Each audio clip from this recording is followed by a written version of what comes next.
Zakaria, we can start. Thanks, Malkit. Good evening, everybody. Thanks for taking the time to join us today. Let's start with the introductions. My name is Dr. Zachariah Matthew. I am the director for the Center for Global Engagement and the senior international officer.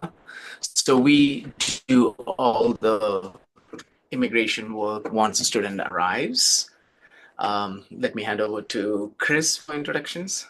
Hello, everyone. My name is Christopher Lewis. I'm the Director of Graduate Programs here at the University of Michigan-Flint. Our office works with all of our students that are coming in interested in one of our graduate programs. So we work with them from the kind of recruitment stage, admission stage, all the way to graduation. So always excited to work with our graduate students. I'll turn it over to Hello, I'm Joe Vayner, Director of Undergraduate Admissions. We, of course, work recruiting and onboarding our undergraduate international students, and my office issues the initial I-20 for all new international students, both grad and undergrad who are on an F1 visa.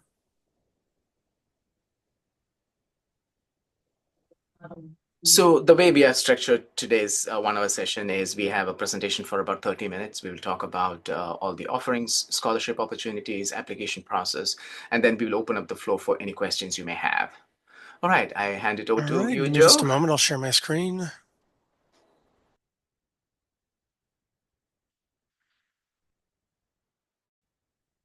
All right, so I'm going to start off with some general information about the University of Michigan-Flint and the City of Flint. After that, I'll talk about our undergraduate programs and admissions process. Dr. Lewis will discuss our graduate programs, and then we'll both talk a little bit about tuition and fees, financial aid, and some of the other on and off campus opportunities that our international students can take advantage of.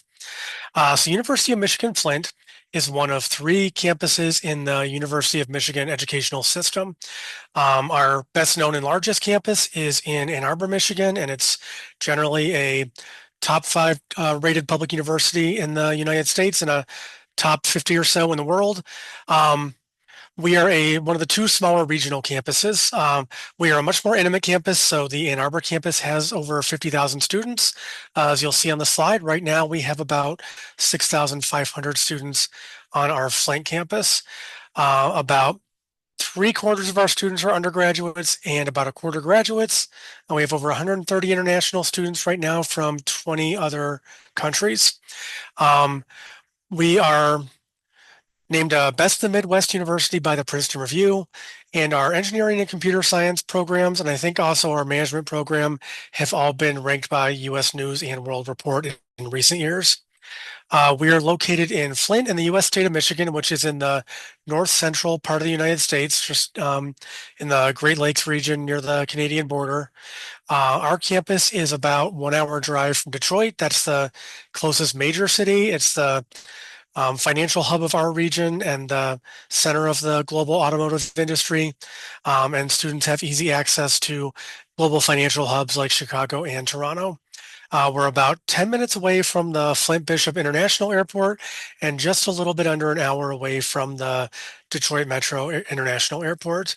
Most of our students who come to campus do fly into the Detroit Airport, and one nice service we provide, at least for students going into their first semester, we will pick them up at the airport any time of day as long as they're arriving, I think, within 3 weeks of when the school year starts, as long as they scheduled up with us ahead of time. So we want to make sure that we're making that transition to campus as seamless and stress-free as we can. What you see on the screen now are a few pictures of the downtown Flint area. These are not pictures of our campus, but of some of the business and cultural resources that surround our campus, such as the Flint Institute of Arts, one of the largest art museums in our region, the Capitol Theater, which hosts national and international touring theatrical productions, films, and concerts, the award-winning Flint Farmers Market, and then down in the bottom middle is the picture of the Crim Marathon. It's one of the oldest marathons in the United States. It draws thousands of people to the city of Flint every summer, and especially in the summer and fall, we have a lot of festivals going on. Every couple of weeks, there's something big like this going on in downtown Flint. So there are a lot of opportunities for students to get involved and get a taste of American culture. Next, I'm going to talk about the on-campus living experience. We have two residence halls at the University of Michigan-Flint.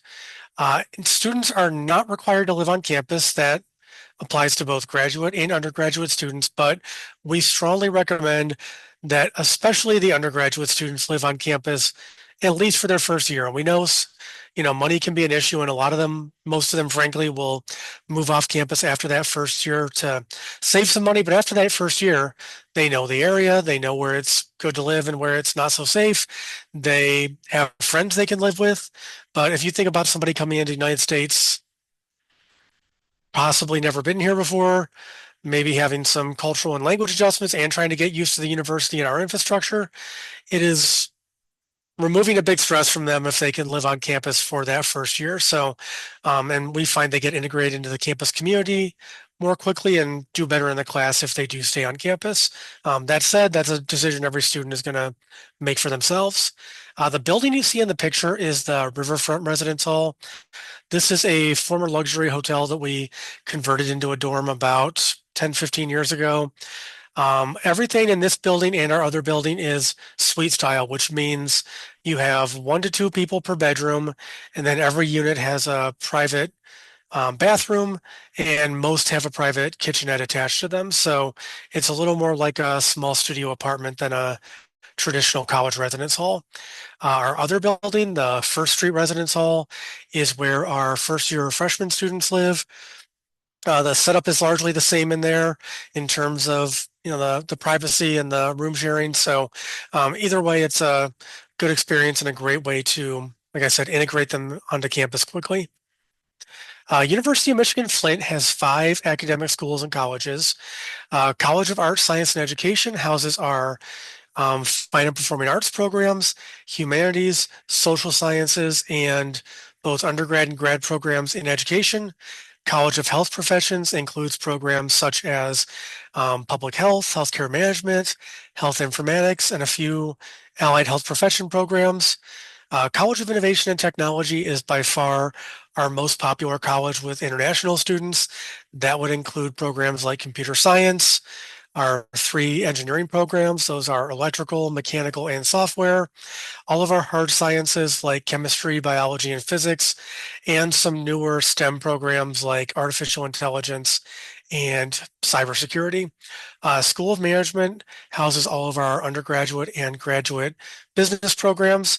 That's the second most popular school for our international students. And then finally, our School of Nursing houses our bachelor's, master's, and doctoral programs in nursing. What you see on the screen here are not all of our undergraduate programs, but the ones that are either most popular with international students now or those that we think will have the most appeal in the future. The programs that most of our international undergrads are going into include computer science, mechanical engineering, electrical engineering, finance. We have a few in public health, a few in the hard sciences, and then we believe that some of our newer programs like cybersecurity, artificial intelligence, data analytics, and human-centered design will be appealing to international students both now and in the future. So those are a few programs that we're trying to get the word out about. But we have 50 other programs that are not listed on the slide, and you can find those all listed on our website. I'm going to talk about the undergraduate admission process and then turn things over to Dr. Lewis. For undergraduate students, they can apply either on our website or through the Common Application. Regardless of which application they use, there is no application fee. Students must submit a high school transcript, either official or unofficial. If it's unofficial, they'll need to submit an official after they're admitted. And they need a minimum of a 2.5 GPA on a US scale. They do not need to have a WES evaluation or any other external evaluation. We will translate their foreign GPA into a US GPA with our staff on campus. If we're looking at an Indian scale, generally if they're at like a 60 average or above, they should be okay. But we calculate it class by class, so it depends on the individual marks. SAT is not required. However, It is considered for scholarships, and scholarships can be much, much higher with a SAT score. So we strongly encourage all of our students to send their SAT scores if they've taken the exam, and to take the exam if they haven't or aren't considering doing so. And we'll talk more about those scholarships in a second. I have a few of our most common English proficiency exams listed here. For those who can't see the slides, we require a TOEFL of 61 or an IELTS of 6.0 band score, Duolingo of 100, PTE 46. For some of the less common exams we also take ITEP, we take the Michigan English test. There are a few other smaller ones out there as well, but usually those four are the ones that we see. We can sometimes waive English proficiency for students who are going to an English medium high school, but only if they are pursuing a internationally recognized English language curriculum, and usually that would be either Cambridge or IB. Those are also case by case. We look at the marks in their English classes. So if you do have a student who is in a Cambridge high school or an IB high school and who does not want to take an English test, I would encourage you to reach out to me or reach out to our international admissions office, and we can let you know whether English proficiency would be waived for that student. Decisions are generally made within about 1 to 2 weeks of receiving the application and all materials. And again, that's just the application, the high school transcript, and English proficiency scores. Decisions are made on a rolling basis. There is no application deadline, but obviously we want students to be cognizant of the time it takes to get an I-20, pay their CVIS fee, and get a visa interview. All right, and with all that said, I'm going to turn things over to Chris to talk about graduate programs. Hello, everyone. Thank you for being here today. And I am excited to be able to talk to you about our graduate programs. We have over 50 graduate programs at our university. Not all can accept F1 students, but these are the most popular ones of the programs that we do have that are available to our students. I'll point out a couple of these and just mention them. The business administration program takes about 2 years. It has a number of different concentration areas that students can choose to be a part of. When they get admitted, they will identify the concentration that they want to go into, and there's about 9 different concentrations that they can choose from. The computer science and information systems is a part of our College of Innovation and Technology. And over the last year and a half or so, we've expanded the track offerings within our computer science program because we've also expanded our master's degrees within this area. Many of the degrees, if you look at our website right now, we are still awaiting approval from the federal government for us to be able to have F1 students come in to those programs. Thus, we have opened up a number of new tracks that would allow for a student to come in to the MS program in computer science and information systems and be able to study such things as artificial intelligence and cybersecurity and data science and data analytics and a number of other areas as well. So I encourage students that are really interested in the technological areas to look at the computer science and information systems degree right now as a option. And we also will be letting students know if and when we do get the high sign from our federal government that we've been approved to allow for students to come into those new programs, and we will tell you as well as our partners to let your students know that those new programs are available. Mechanical engineering has been around for a number of years. That program has been very popular, and along with a number of these other ones that you see here. We do have a couple of doctorate programs that will allow for students to be able to come in. The one caveat that I will say with these doctorate programs is that students do have to have the prerequisite courses done before they are admitted. So they have to be a standard admit. So they would really have to look at the prerequisite courses to see whether or not they can get those prerequisite courses done before they apply and get admitted to the program itself. So that is one barrier that some students run into when they're considering those programs specifically. Joe, can you go to the next? Thank you. To get into the graduate programs and to be considered for the graduate programs, most of our graduate programs are rolling admission programs. So the applications for the next fall typically open in early August of every year. And a student can apply at any point between that point and the end of July of the next year. There are some differences. The physical therapy, occupational therapy programs have more set deadlines of having to for a student to be able to be considered for admission, and the application is a little bit different. But to be able to be considered for the program, typically we're looking for a 3.0 GPA, and it's a 3.0 GPA once we recalculate the GPA and look at the transcripts that they have coming in.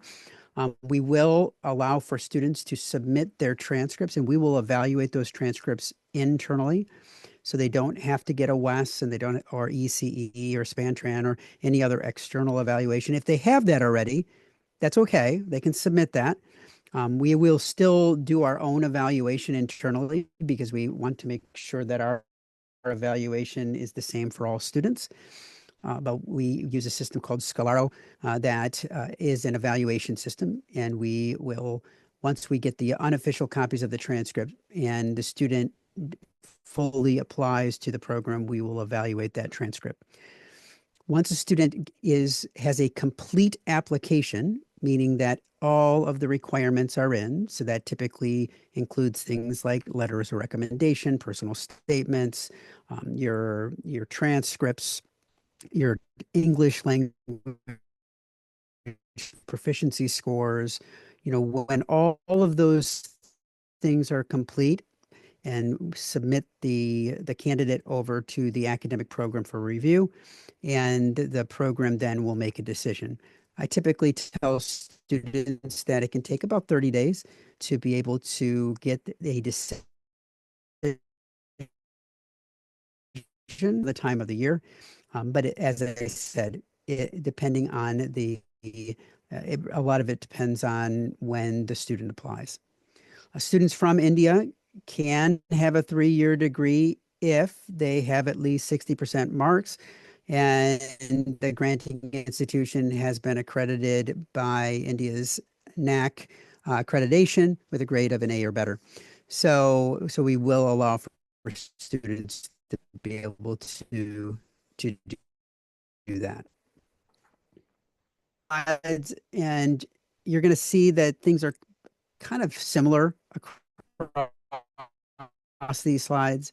The biggest thing just to keep in mind is the most popular English language proficiency scores that we're getting are either TOEFL, IELTS, or Duolingo. These are the scores that we are looking for at the minimum. Students can submit multiple test scores. They can also submit different types of test scores. If a student took the TOEFL, didn't do as well, and they took the Duolingo and were able to get the minimum score, we will still take that Duolingo score. Students, there is an application fee, $55. One way that students can, and I think we have a code for an application fee waiver through GB that we've provided in the past. I do encourage students to go to webinars for the program that they have an interest in, just so that they can get a better understanding of the program and make sure that it is a good fit for them. And even by attending that, they will get a application fee waiver. So they can use the GB waiver, they can use the program waiver from the webinar itself. The computer science programs do require some letters of recommendation, personal statements, and that's pretty common across all of our programs as well. Similar with business administration, the one difference with business administration is they do require a resume. I will say that if a student does want to submit a resume for any of the programs, even if they don't require it, it becomes a part of their record. And when the academic programs do review the candidates in all, it's a holistic review. So they're going to be looking at the whole student and anything that's in their file. Sometimes I get students that ask, well, if I took the GRE, would it help me to get accepted? The answer is it's not going to help you and it's not going to hinder you. We don't require the GRE, we don't require the GMAT, we don't require any test scores. If a student has it, they're proud of their score, they did really well, and they want to submit it, they can submit it, and it's going to be a part of that holistic record that shows the school what that student is bringing to the table. So they can definitely submit it, but they don't have to. It is not a requirement. Okay, so for public health and these other programs, the other piece here to keep in mind is that it is important to understand it's very similar. So English proficiency is all the same. Letters of recommendation are a little bit different. So it's important that the student, when they are looking at the individual program, that they look at the admission requirements because each program may be just a little bit different. One program may require 3 letters of recommendation. One might require 2. You know, it just depends on the faculty and the program itself of what they specifically want to see. The personal statement, the question that is being asked is going to be a little bit different per program as well. So I always tell students, don't just write one statement and think you can use it for every program. You have to read the question and you have to make sure that you're answering the question that's being asked. And that's critical because you don't want to use something and then find that it's not really hitting the mark. All right, so I'm going to go into the cost of attendance for undergraduate students as well as some of our scholarship options, and then I'll turn things back over to Chris to talk about our cost of attendance for graduate students. On the undergrad side, our international tuition before any scholarships or grants are applied is about 27,000 US dollars per year. That's for a full-time student. Some of the other expenses listed below are variable. For instance, if a student lives off campus, I would think their housing expenses would probably be about half of what's listed on here. Books and supplies, miscellaneous expenses can vary widely depending on both program and the student's lifestyle. Health insurance is required for all students as a university requirement. So while their exact personal cost may vary, the $42,593 shown on here is what students need to demonstrate in a combination of assets, sponsorships, and scholarships in order to receive their I-20 as an undergrad student. We have a number of scholarships available, but the main pool that scholarship funds are coming from for international undergrads is our first-year merit scholarship program. Scholarships can range from $1,000 a year to $10,000 a year. So that $10,000 scholarship is really a $40,000 scholarship over 4 years. What I'll point out, and if you're looking at this on a computer and you can see the matrix on my screen, then you'll see this. If not, I'll do my best to describe it to you. But students can potentially get a much higher scholarship offer with SAT scores than without SAT scores. And I mentioned that before, but with this slide up, it's easier for me to illustrate that point. So with no SAT score, with a perfect grade point average, all A's on a US scale, that student's getting $3,000 a year, so a total of $12,000 over 4 years. That same student with a SAT score in the 1,200 to 1,300 range, so a decent, not by any means perfect SAT score, instead of getting $3,000 a year, that student's getting $9,000 a year. If they get up into the 1,300 range, that student's getting $10,000 a year. If they get above a 1,390, they're getting about $12,000 to $13,000 a year. They're basically getting our full in-state tuition. If you go a little bit lower on the marks, but you still have an excellent grade point average, an excellent SAT score, it's $5,000 to $8,000 a year instead of $3,000. So for the investment of the time they take to take that SAT and the, $30 or $40 they spend to register for the SAT exam, they could be getting themselves tens of thousands of dollars over their 4-year education at the university. And that's, there are many universities in the US that have similar scholarship structures. So if you're working with those undergraduate students, especially those who they really need that extra money to pay for their education, I want to strongly encourage them to study for that SAT and take the SAT because they can that can really be the difference in the University of Michigan-Flint education affordable. All right, Chris, I'm going to hand it back to you. Thank you, Joe.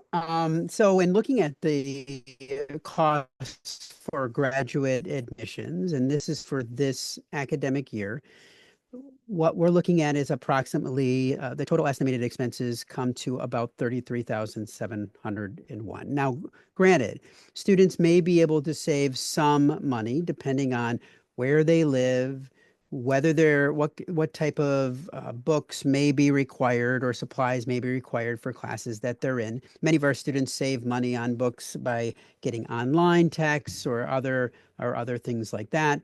And as mentioned, some students will live off campus or have roommates and save money in that. So the 10,831 is at the maximum end, and it could be much less than that as well. And this is based on 8 credits. So if a student does take additional credits, more than 8 credits per term, that cost will go up. So it just depends on the program itself and the student themselves on how aggressive they are trying to be with the courses that they're taking as well. Now, we also do have scholarships that are available. And Joe, can you go to the next slide? On our next slide, you can see this talks about some of our scholarships. Some of the scholarships that we have are geared toward F1 students, and the students that are coming in on these F visas are eligible for what is called our Global Merit Scholarship. And the Global Merit Scholarship is a scholarship that equates to up to $10,000 a year. It's based on funding that we have available, and that's spread across 4 terms. So the scholarship itself requires a 3.25 GPA, and students have to be admitted by June 1st to be able to be considered for the scholarship. I mean, the earlier the better, because we know that it takes some time for a student to be able to not only get their I-20, but also to get an appointment for a visa interview and be able to have time to be able to potentially be able to get that visa to enter the country. Now, one thing that I will say is that for students that are thinking about a technological career, a technological graduate program in the College of Innovation and Technology, they also have a scholarship that is available for students that are admitted into their programs. And that's a scholarship for students that are coming from outside of the state or outside of the country. And it equates to providing students with the equivalent of in-state tuition, which monetarily comes to about $6,000 a year. So if a student was able to get the Global Merit Scholarship as well as the College of Innovation and Technology Scholarship, you're looking at anywhere from 14,000 plus or 16,000. It could be up to 14 to 16,000 that's available for a student, depending on the scholarship itself. So we do have graduate research assistantships that students can apply for. Those typically open up in April of every year, and they apply for them much like they would a job. They are part-time graduate research assistantships. They are not full-time graduate research assistantships. That means that students will work about 7 to 9 hours a week with a faculty member on research. And we typically have about 50 to 60 of these every year that are funded. And then on top of that, students can work on campus. And I think there's a slide later about this, but they can work on campus for for 20 hours a week. So, so if they get a graduate research assistantship for, let's say, 7 hours, they could work for another 13 and be able to get paid $15 an hour for those expenses that they have and they need to pay for. So more ways to be able to lower their costs. All right. I'm going to just talk briefly about our I-20 requirements since my office issues the initial I-20 for international students. Once a student is admitted to the university, they will have access to an online portal called iService. iService is where they will submit any immigration or I-20 related documents. Now, to get the I-20, they need to submit a few things. Number one is a clear copy of their passport. Number two is a financial affidavit of support. This is not a paper form or a fillable PDF like some universities have or like we may have in the past. This is a electronic form that students fill out through in the iService portal. And this is where they declare where their funding for their education is coming from. And for most students, that's going to be a combination of their own funds, sponsor funds, and scholarship or grant funding. If they are using their own funding, they will need to submit bank statements, which are no more than 6 months old, showing their balance of, liquid funds. If they have a sponsor, they will need to submit their sponsor's bank statements, and then their sponsor will be emailed a separate form that they need to sign electronically, indicating that they intend to sponsor that student. If a student is receiving a scholarship from the University of Michigan-Flint, in most cases, we should have that documentation on hand and be able to add that scholarship amount to the I-20 automatically. That said, I would encourage students to, if they have a scholarship letter, add that to the iService portal into their affidavit as a second way of confirming that making sure we know to add that scholarship money to the I-20. I-20s, as you know, can be shipped electronically or on paper. These days, there are really very few reasons that a student would need a hard copy of their I-20, but if they insist on one, we can send it, of course, at their expense, which is going to vary depending on where they are and how we have to send that. We can generally issue an I-20 within 3 to 5 business days of having all required documents submitted. But what I will ask for your help on is that when students are in this I-20 process, we need them to be checking their email regularly, because there are times where they submit perhaps a bank statement that doesn't quite meet our requirements, or maybe their sponsor has not signed the form they need to sign, or something else comes up where we need additional documentation. And that's what can really slow the I-20 process down. If they're being responsive, we can get those issues dealt with quickly. If every time we send an email, it takes a week to get an email back, that can really slow down that process. So we want to make sure students are regularly monitoring their email that they apply under, especially when we're going through this I-20 process. The last day we will issue an I-20 for fall semester is August 1st. The last day we will issue an I-20 for winter semester is December 1st. For the countries that GB is operating in, these deadlines were obviously going to be way too late for a student to get a visa for those terms. We have these deadlines in place because we do get students from countries with much, much shorter visa wait times, but obviously they need to request their I-20 not just by our deadline, but in time to realistically get a visa interview in the country they plan to interview in. All right, and to wrap things up, I'm going to turn things over to Zachariah to talk about student employment and CPT OPT.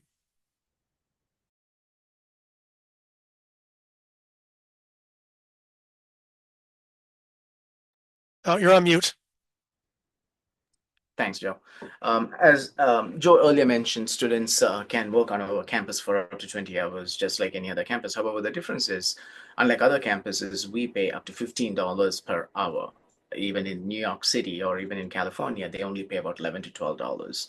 So most of the students who work on campus can make up to $700, $800 a month in income, which will pretty much cover their living expenses. And during the breaks, they can work up to 40 hours. When it comes when it and very often, I mean, among three of us, within Joe, Chris, and myself, I think we employ about 15 to 20, at least 10 to 15 international students. And we also understand, our campus also understands that our international students are very much dependent on this revenue. So there is an understanding that the international students can benefit from this campus job, not only in terms of revenue, but also in terms of the experiential learning. Definitely working on campus really prepare them for the real world experience. So we also make sure that the students are getting that experience working and making decisions, and also actively engaging with other offices, negotiating and making things happen. So it is an experiential learning opportunity for them. Can we go on to the next slide? I think that's the OPT. Yeah. So most of our program, especially in the School of Management and in College of Innovation and Technology, internship is integrated into the coursework. So all the students qualify for CPT. There are specifically these the Innovation and College of Innovation and Technology programs, that's computer science, mechanical engineering, and biology. Um, you can have more than one CPT. So it is structured into the curriculum that they can have more than one CPT. We also help our students with the preparatory work, and we also work with agencies that's outside of the University of Michigan system. We work with an agency called Global Detroit. It is an initiative that is funded by the governor's office to support international students gain employment in the Detroit area in Automation Alley. So they would help students with resumes, interviews, and then also connect them with prospective employers, have the job fairs and all those things.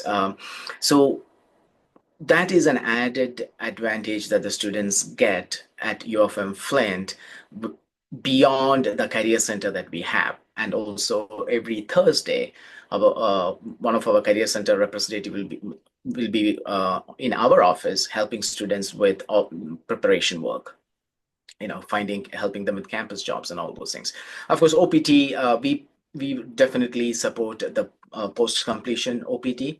Most of our students would gain an employment within a couple of months in terms of finding an OPT within the broader Detroit area.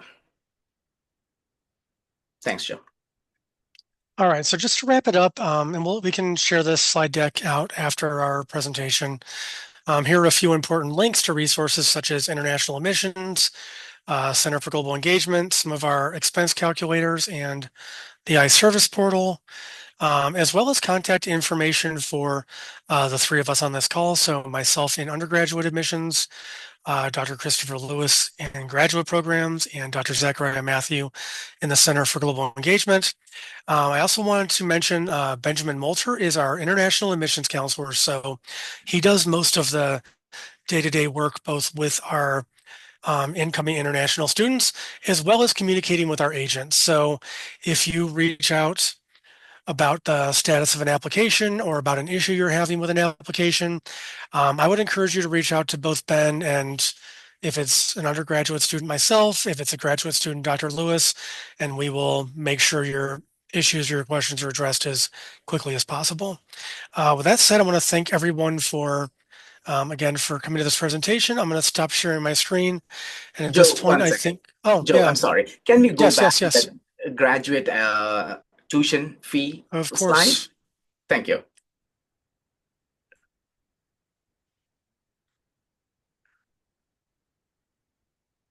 Here we go. Great. Yeah.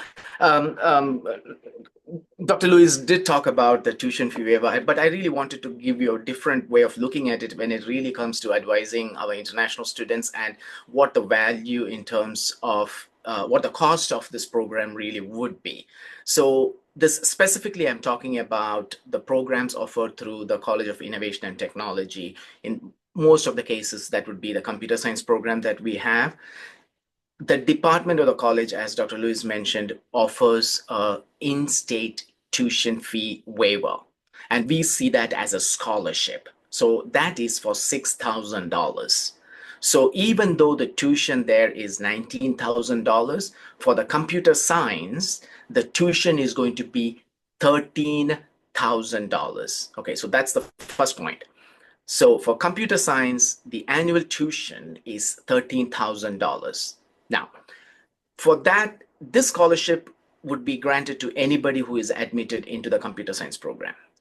Now, there is an additional scholarship that Dr. Lewis had mentioned, which is the merit scholarship, which can be up to $10,000 in 2 years. Now, we have issued $5,000 for the last, Dr. Lewis, for the last 2 years, we have been granting 5,000 each, right? Last couple of years, it's been about 8,000. Yeah, 8,000. So averaging 4,000. So even for the next 2 years, we might be able to give at least 4,000. So let's say even if it's not 10,000, 8,000, that means $4,000 per year. So from $13,000, further deduct 4,000. That makes the tuition fees for CI $9,000. So a master's in computer science, that is a 2-year program, 32 credits, the tuition fee is going to be $18,000. Further, we also see a living expense there, 10,831. That's if they live in the dorm. Most of my international students from India or anybody, especially graduate students, they don't live in the dorms. They rent a house and they split the cost, and that cost would be around $400. Textbooks, very often students share the textbooks, so that cost is also not really applicable in a big way. Miscellaneous expense, that doesn't matter at all. So when you really look in, the students are really have to, the only other cost that they have to pay is health insurance. That is mandatory in at University of Michigan-Flint. So the what I really wanted to bring up here is a master's in computer science or mechanical engineering or biology for $18,000. Now, most of this funding comes from our grants that we receive for research work. So students also might get an opportunity to engage with the faculty in research. Now, further, we also have, earlier I mentioned, campus jobs that can get students about $800 a month. But then we also have GSRA positions that would qualify students to work up to 6 hours on research initiatives. That could also pay a significant amount to them. So in many ways, this is something that can really benefit our students. So I really wanted to bring that up so that you know that the graduate CIT program would only cost around $18,000 for 2 years, which is highly marketable among our students who are very cost sensitive. Thanks. All right, so we do have a few minutes left. I think we can take any questions. Feel free to either take yourself off mute, or if you have a question, you can put it in the chat. I see there's a question in the chat about backlogs and whether they're acceptable, Chris, for a master's program. Can you address that? So usually when we are looking at students that retake courses, what tends to happen is we will look at the last 2 years of their education to determine the overarching GPA. So we're going to look at those last 2 years primarily, not all 4 years. So a lot of times the students that have the backlogs have those based off of courses, a lot of times that are in earlier in their undergraduate experience. So we will allow for students to have that. But it does get added into the overall mix. So that's the big piece just to keep in mind is that if the backlog happens in, let's say it's a 4-year program, and in the third year they didn't do well, fourth year they have a backlog, then both grades would equate in there because we're looking at the last 2 years. But if the backlog equates from a first year and a third year, or first year, first year and a third year, then the first grade would not add in. All right, and there's also a question about GRE or WES requirements. Yep. We do not require GRE for any programs, and then both for grad and undergrad, we do not require WES or any other transcript evaluation. We do all of our grade calculations and any course-by-course analysis internally. And that was what I was mentioning, that if someone does have an evaluation on the graduate side and they want to submit it, they can, but it's not a requirement. We don't Yep. require that WES or anything like that.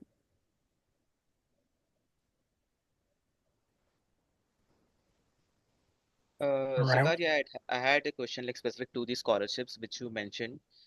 So additional 4,000 scholarship which you mentioned and which will bring down the cost to $9,000. So is that scholarship is available for every student who got admitted, or is there any criteria for it?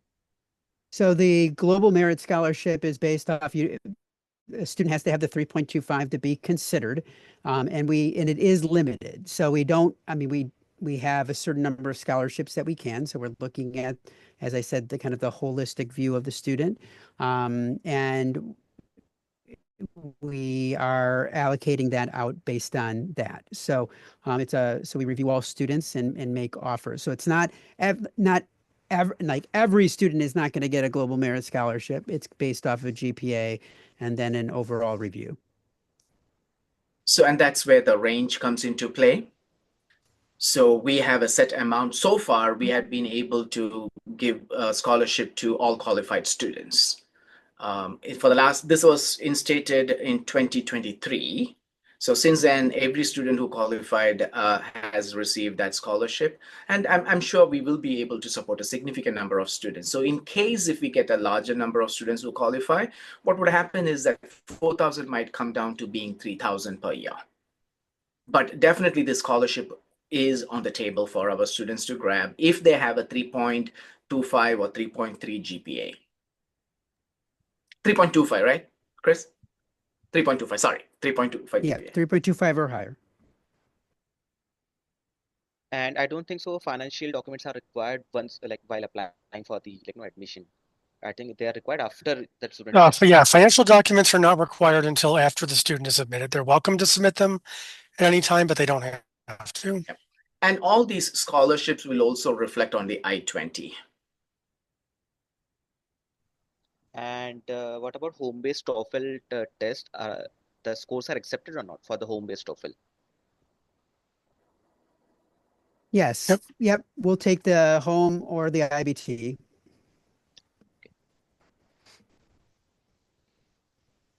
Yeah, I don't think so. We have any more questions now. So, Zakaria, I had a request. I have a request to you. Sure. Since the session is recorded, can you please share the recording with me also?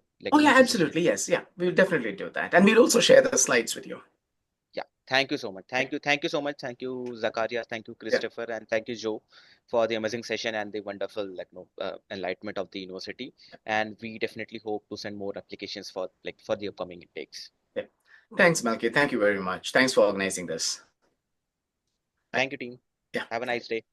You Yeah. too. Joe, Yes. Joe, Chris, can we just continue that conversation? Sure.